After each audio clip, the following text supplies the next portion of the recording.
Shalom, everyone. My name is Rabbi Benjamin Schul, and I'm the rabbi of the Jewish Congregation of Venice. And I feel blessed to have this opportunity to speak to you via video in celebration of the Jewish Federation of Sarasota-Manatee. Speaking of blessed, I'd like to actually reflect a little bit today on what is a blessing.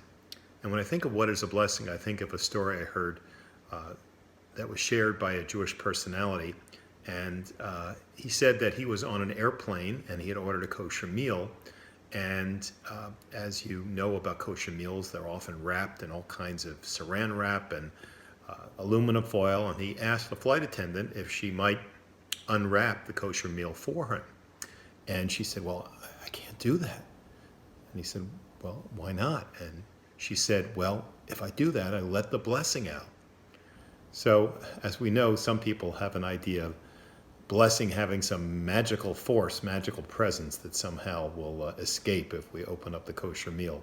But for most of us, when we think of blessing, we think of hamotzi lechem min haaretz, a blessing that we say over bread or over foods or other occasions.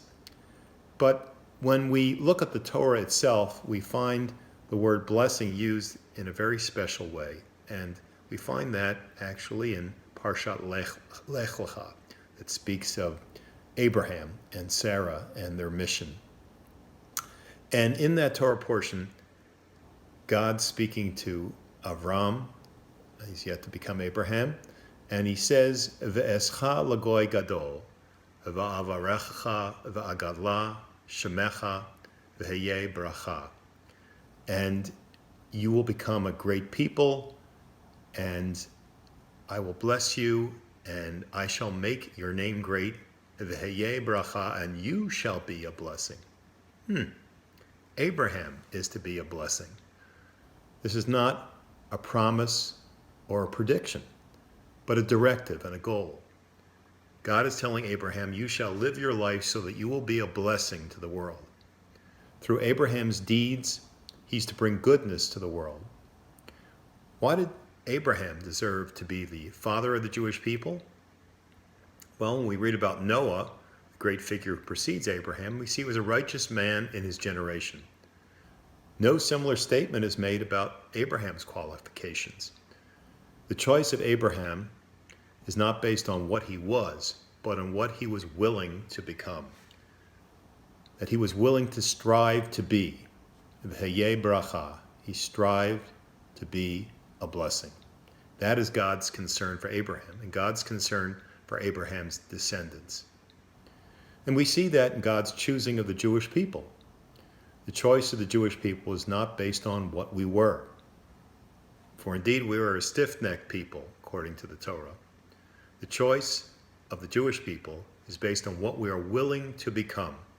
As it says later in the Torah, in Parshat Kedoshim in Leviticus, Kedoshim Tihiyu, you shall strive to be holy. God's concern is the same for us today. It's not about who we are, for we are all limited and flawed, but on who we are willing to become. Are we willing to strive to be a blessing to those around us? And that's why I'm so grateful and feel so strongly about being associated with the Jewish Federation movement, particularly our federation here of Sarasota-Manatee, because that, I think, is the goal of the Jewish Federation. It is to encourage all of us to become a blessing to those around us, not only our fellow Jews, but our fellow residents of Sarasota-Manatee, as well as our fellow citizens of this country, to strive to be a blessing. That is what our mission is as Jews, as a community, as a federation. So again, thank you for this opportunity to address you, and I wish you all well, and mazel tov to the Jewish Federation of Sarasota-Manatee.